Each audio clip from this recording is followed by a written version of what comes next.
नमस्कार दोस्तों। तो आज हम बात करेंगे कि नवरात्रि 9 ही दिन की क्यों मनाई जाती है, 7, 8 या 11 दिन की क्यों नहीं मनाई जाती। तो नवरात्रि के महत्व को हम दो भागों में समझेंगे, एक कथा के माध्यम से और एक अंकों के माध्यम से। तो पहले कथाओं के माध्यम से समझते हैं। माँ दुर्गा के इन 9 दिनों में 9 रूपों की पूजा होती है। तो आइए हम लोग कथा की ओर बढ़ते हैं।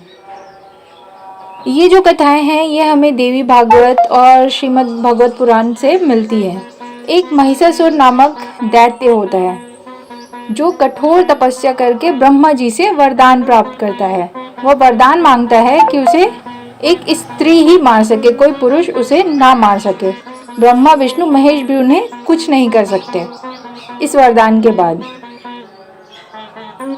ये वरदान जब उनको मिल जाता है ब्रह्मा जी से, तो वो पूरे संसार में काफी तबाही मचाता है। देवों में हाहाकार मच जाता है। देव डर के मारे एक गुफा में छुप जाते हैं और फिर जाते हैं वो ब्रह्मदेव के पास इस कष्ट के निवारण हेतु। पर ब्रह्मदेव से इन्हें कोई समाधान नहीं प्राप्त होता। तो वो सब मिलकर जाते हैं फिर भगवान भोलेनाथ के पास। वहां से भी उन्हें कुछ समस्या का हल नहीं मिलता। तब वो सब मिलकर जाते हैं भगवान विष्णु जी के पास।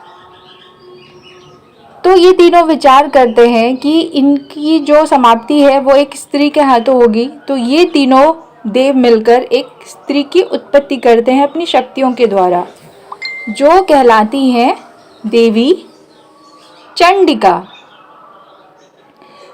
इन देवी के साथ महिषासुर इस देवी को पाने के लिए ललाहित हो उठता है इनकी सुंदरता को देखकर। और इन देवी के साथ 9 दिनों तक इनका महायुद्ध चलता रहता है और 10वें दिन जाकर माँ दुर्गा को विजय की प्राप्ति होती है। उस दिन वो महिषासुर का वध करती और महिषासुर मर्दिनी कहलाती हैं। इसलिए नवरात्रि मनाई जाती हैं। हमें 9 दिन तक देवी की साधना करनी चाहिए, जिससे हमारे शरीर के अंदर जो पशुता रूपी नकारात्मकता है वो भी नष्ट हो जाए और जो भैंस की समान हमारे अंदर जड़ता और आलस का असर रहता है वो भी बिल्कुल खत्म हो जाए। इसलिए हमें देवी की साधना ज़रूर करनी चाहिए। चलिए अब दूसरी कथा की बात कर लेते हैं। तो दूसरी कथा कुछ इस प्रकार से है। ये है श्री राम ने जो विजय पाई थी दशानंद रावण के ऊपर। जब श्री राम रावण से युद्ध करने जा रहे थे, तब सारे देवताओं ने श्री राम को कहा कि आपको देवी दुर्गा की आराधना करनी चाहिए और उनसे विजय का आशीर्वाद लेना चाहिए। तब वो देवी की भक्ति करते हैं और उनको भक्ति आराधना के लिए वो लेकर आते हैं 108 कमल पुष्प। जब ये बात रावण को पता चलती है तो रावण क्या करता है, एक पुष्प वो चुरा लेता है। तो श्री राम जब अपनी भक्ति में लीन होते हैं और उन्हें एक पुष्प कम मिलता है, तब वो ये निश्चित करते हैं कि वो अपनी एक नेत्र दान करेंगे, देवी को एक नेत्र समर्पित कर देंगे। क्योंकि श्री राम जो है वो भगवान विष्णु के ही रूप है और भगवान विष्णु कमल नयन कहलाते हैं। इसलिए तो जब भगवान ये सुनिश्चित कर लेते हैं और अपने मन में दृढ़ संकल्प लेकर अपने धनुष को उठाते हैं अपने नेत्र को समर्पित करने के लिए, तब देवी प्रस्तुत होकर उन्हें रोकती हैं और वो उनसे अधिक प्रसन्न होकर उन्हें विजयी होने का आशीर्वाद देती हैं।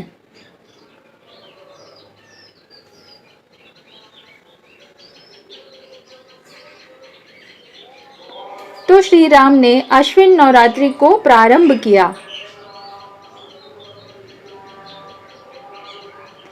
और 10वीं वाले दिन 10 सिर वाले रावण को हरा, इसलिए वो दिन दशहरा कहलाया। तो नवरात्रि के पहले प्रथम 3 दिन में हमें महाकाली की पूजा होती है। उस समय हमारा तमोगुण स्थापित होता है। फिर बीच के 3 दिन में माँ लक्ष्मी की आराधना होती है।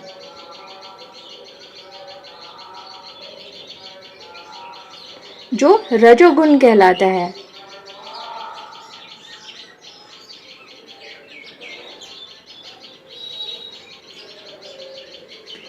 फिर लास्ट के अंतिम 3 दिनों में देवी सरस्वती की आराधना होती है, जो कि विद्या और ज्ञान की देवी है। इस समय हमें सात्विकता और आध्यात्मिक विद्या प्राप्त होती है। और दशहरे वाले दिन विजयादशमी मनाई जाती है, जिस दिन प्रभु श्री राम ने रावण के ऊपर विजय प्राप्त किया था। चलिए अब तीसरे संदर्भ की ओर बढ़ते हैं। एक समय की बात है, देवी पार्वती शंकर जी से कहती हैं कि नवरात्र किसे कहते हैं।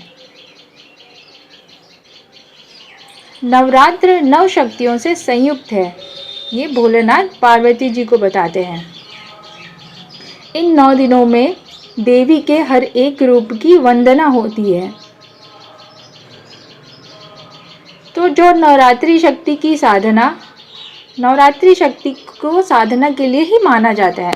चलिए अब दूसरे भाग यानी 9 अंक के महत्व को समझते हैं। तो आप देख सकते हैं 0 1 2 3 4 5 6 7 8 9 9 के बाद कोई अंक नहीं आता, मतलब ये समापन हो जाता है। ग्रहों में भी 9 ग्रहों को महत्वपूर्ण माना गया है। जब कोई साधना करता है तो 9 दिन ही साधना के लिए माने जाते हैं। हमारी जो ज्ञानेंद्रिय है, अगर आप देखेंगे तो हमारे शरीर में जो 7 चक्र हैं वो भी इन 7 दिनों में जागृत हो जाते हैं और 8वें दिन इनकी साधना की जाती है और 9वें दिन हमें सिद्धि की प्राप्ति होती है, जिससे हमें मोक्ष प्राप्त होता है।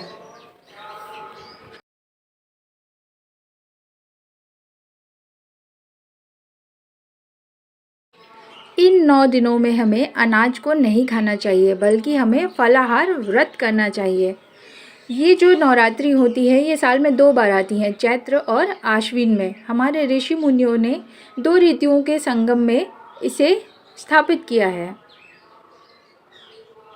एक सर्द में होता है और एक ग्रीष्म काल में होता है नवरात्रि। तो इन दिनों हमें फलाहार ही लेना चाहिए। एक तो अगर आप साल में 9 + 9 दिन मतलब 18 दिन फलाहार लेते हैं तो इससे आपके शरीर का संतुलन बना रहता है और आप एकदम तंदुरुस्त और स्वस्थ होते हैं। तो चैत्र माह की नवरात्रि को हम बड़ी नवरात्रि कहते हैं और आश्विन माह की नवरात्रि को छोटी या शारदीय नवरात्रि कहते हैं। ये नवरात्रि का पर्व बड़ी ही सात्विकता के साथ मनाया